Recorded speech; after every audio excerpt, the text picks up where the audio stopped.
And as Mr. Urmileji, you have rightly mentioned about Dr. Babasaheb Ambedkar. So I'd like to begin with Meenaji, as she is taking this legacy ahead. Mukanayak, she is editor of Mukanayak.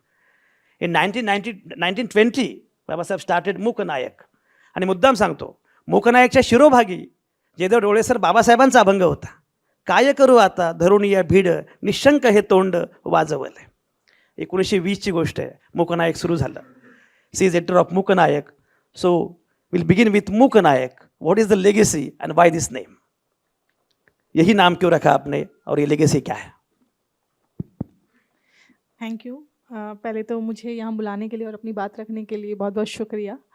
और मूक नायक अगर हम लोग कहें, क्योंकि जिस समय मैंने ये शुरू किया मूक नायक, तो उसका भी एक बहुत बड़ी वजह रही थी.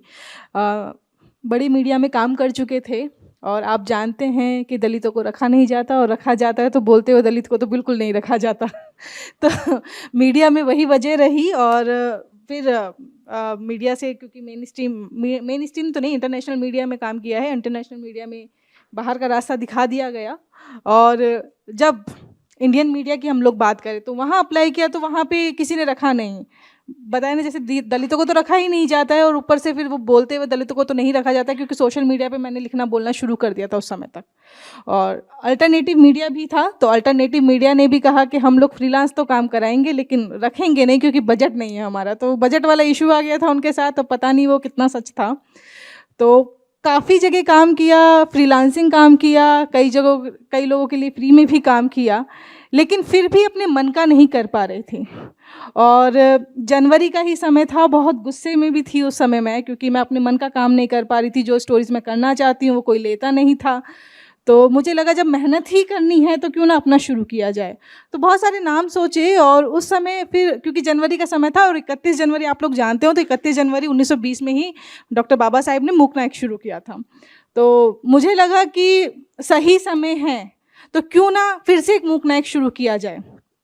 तो थोड़ा सा असमंजस भी थी, थोड़ा सा ये भी सोच रही थी कि कहीं कुछ कॉपीराइट का तो नहीं मामला आ जाएगा, क्योंकि बाबा साहेब की लेगेसी है, कहीं मैं कुछ गलत तो नहीं कर दूंगी अगर मूकनायक मैंने शुरू किया. तो अनिल चमड़िया जी हैं, वरिष्ठ पत्रकार हैं, उनसे मैंने सलाह ली कि सर मैं ऐसे ऐसे जो है शुरू करना चाहती हूँ. तो उन्होंने कहा अरे कोई नहीं मीना, तुम शुरू करो, बहुत अच्छी बात है, ये तो मूकनायक शुरू होना चाहिए. तो हम लोग फिर वो क्या कहते हैं, वेबसाइट के लिए डोमेन खरीदने का प्रोसेस शुरू किया, लेकिन मूकनायक नहीं मिला, क्योंकि महाराष्ट्र में ऑलरेडी मूकनायक कई लोग चला रहे हैं. तो फिर ये हुआ कि मूकनायक के साथ आगे पीछे कुछ जोड़ना पड़ेगा, तभी हमें जो है डोमेन मिलेगा.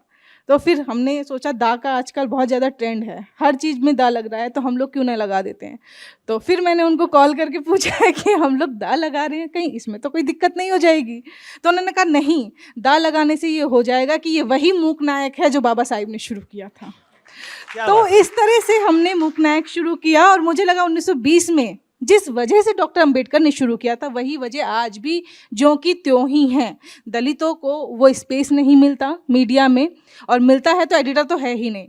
सर ने भी कहा, ऑक्सफैम की रिपोर्ट देख लीजिए, उससे पहले भी तमाम रिपोर्ट्स कहती हैं कि दलित आदिवासी आज तक इंडियन मीडिया में कोई एडिटर पोस्ट पर नहीं रहा, कोई भी नहीं रहा. हो सकता है मैं गलत हूँ, लेकिन जितना मैं जानती हूँ कि कोई दलित महिला भी जो है एडिटर नहीं रही है. तो मुझे बहुत खुशी होती है कि मैं उस पर्सपेक्टिव को उस लेंस से देख पाती हूँ कि मैं अपना कास्ट भी लेकर आऊँ, मैं जेंडर भी लेके आऊँ, क्योंकि महिला होना भी अपने आप में एक जो है आपको दोयम दर्जे का जो जीना पड़ता है इस देश में. तो फिर दलित महिला तो आप जानते हैं कि कितना बैरिकेडिंग हो जाता है उसके लिए. तो मैं चाहती थी कि हम कोई भी स्टोरी करें तो उसमें कास्ट भी आ जाए, उसमें जेंडर भी आ जाए. और अगर मैं इस तरह का एक प्लेटफॉर्म शुरू करूँगी तो हो सकता है, मुझे नहीं पता था शुरू में मैं इतना आगे ले जाऊंगी नहीं ले जाऊंगी, टीम होगी नहीं होगी, वो गुस्से में शुरू किया था, अकेले शुरू किया था. लेकिन आज बहुत खुशी होती है कि 20 लोगों की टीम है. और ऑक्सफैम ने पहली बार माना कि 75 साल में ऐसा पहली बार हुआ है कि इंडियन मीडिया में डाइवर्सिटी देखी गई, तो वो मूकनायक था. तो हमने वो साबित किया, क्योंकि हमने वो मौका हमें मिला नहीं, हमने वो छीना. तो इसीलिए मुझे लगा मूकनायक होना बहुत ज़रूरी है. बहुत अच्छा मीना आप बोल रही है. रीडर्स बॉक्स नावाचा एक छोटासा सेगमेंट आहे. लेटर्स टू दी एडिटर किंवा रेडिओवर मला जे फोन येत असतात, म्हणजे वाचकांनी किंवा श्रोत्यांनी सुद्धा मीडियामध्ये सहभाग घ्यावा किंवा ते केंद्रस्थानी असावे यासाठी हा कॉन्सेप्ट असतो. So this is a small note from the readers to all of the editors. May I invite professor Madhuri Dikshit on the stage please. मला असं सांगण्यात आलं होतं की एक रीडर्स बॉक्स म्हणून भाग असेल आणि त्याच्यामध्ये I am suppose to present the perspective representative perspective let's say of the readers and viewers and I thought that would be a part of this discussion but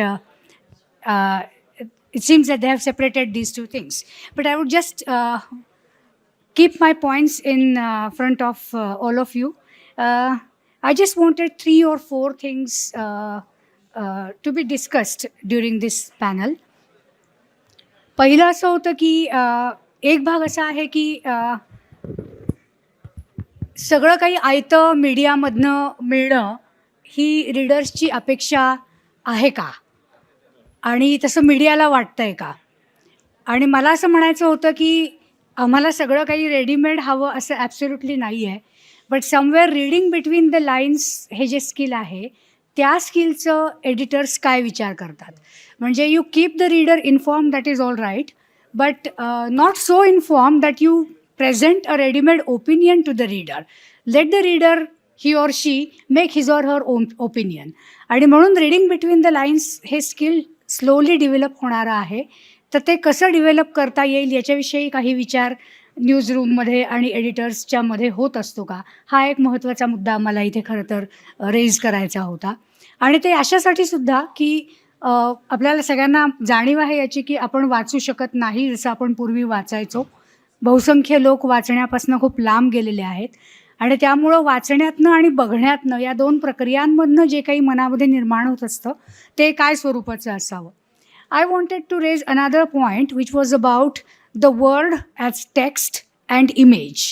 या दोन्हींचं ॲनालिसिस किंवा या दोन्हींचं interpretation आपण वेगवेगळ्या पद्धतीने करतो. I don't understand an image the way I understand a word, right. तर याचा विचार मीडियाकडे कसा होतो. कारण जेव्हा ग्राफिक्स दिले जातात आणि भयंकर तो सगळा पडदा सगळ्या वेगवेगळ्या गोष्टींनी आणि वेगवान पळणाऱ्या इमेजेसनी भरलेला असतो तेव्हा ॲक्च्युली व्ह्यूवरच्या मनावरती किंवा इंटरप्रिटेशनवरती त्याचा काय परिणाम होतो या संदर्भात काही विचार इथे केलेला असतो का. And the third point which I consider to be more important is that a news is not the same for all the readers or for all the viewers. त्यामुळे याचा काय विचार होतो. कुठलीही बातमी ती असू शकते, अन्यायाची असू शकते, इन्फॉर्मेशन म्हणून असू शकते, ॲनालिटिकल असू शकते. ती जेव्हा दाखवली जाते किंवा वाचली जाते तेव्हा सगळ्या प्रकारचे रीडर्स त्या एका पद्धतीने वाचत किंवा बघत नाहीत. तर याचा विचार बातमी तयार करताना कशा पद्धतीने होतो आणि हे एक महत्त्वाचा भाग याच्यामध्ये येतो. कारण अर्बन रुरल हे तर डिवाईड आहेच आहे पण आयडेंटिटीचं सुद्धा इतकं पॉलिटिक्स आहे की personal identity to ideological identity via social cultural political identities या सगळ्या फ्लुईड जमान्यामध्ये जर आपण असू तर मग इमेज टेक्स्ट म्हणून वर्ड आणि सगळ्यांच्यासाठी एकच सर्व करणं आणि लोक ते कसं घेत आहेत हे बघणं याचा विचार यांच्या न्यूजरूममध्ये काय होत असतो. आणि एक शेवटचा point and then I will stop. See, we don't want entertainment, at least some of the readers I should say. We don't want entertainment from news media. We don't want, let's say, advice or consultancy from media. ते आम्हाला WhatsApp देईल, आम्हाला entertainment देईल म्हणजे social media देईल किंवा आणखीन काय काय वेगवेगळ्या गोष्टी असतील ज्या आमच्या मनोरंजन करतील ते सगळं आम्हाला बेटर ऑप्शन्स उपलब्ध आहेत right from OTT content. So what do we really want from the news media याचा विचार कुठेतरी होतो आहे का. आणि म्हणून आय सेड की रीडिंग बिटवीन द लाईन्सचं जे स्किल असतं ते एका प्रकारे जास्त चांगलं डिव्हेलप करण्याच्यासाठी मीडिया आम्हाला मदत करेल का. कारण finally if the responsibility is going to lie with the reader and with the viewer तर मग आम्ही हे सगळं कसं समजावून घ्यायचं बरोबर. कारण आमच्यासाठी मीडिया पहिल्यापासून एक लोकशिक्षक म्हणून पण भूमिका बजावतो आहे अनेकदा टी व्ही सगट सगळ्या गोष्टी. आणि तो लोकशिक्षकच कसा घडलेला आहे याची जाणीव आम्हाला करून घ्यायला लागते. That is not a readymade information or knowledge with us. We will slowly build our own version of knowledge. If we as readers take this kind of stance, how is the media going to help us. That's all. Thank you.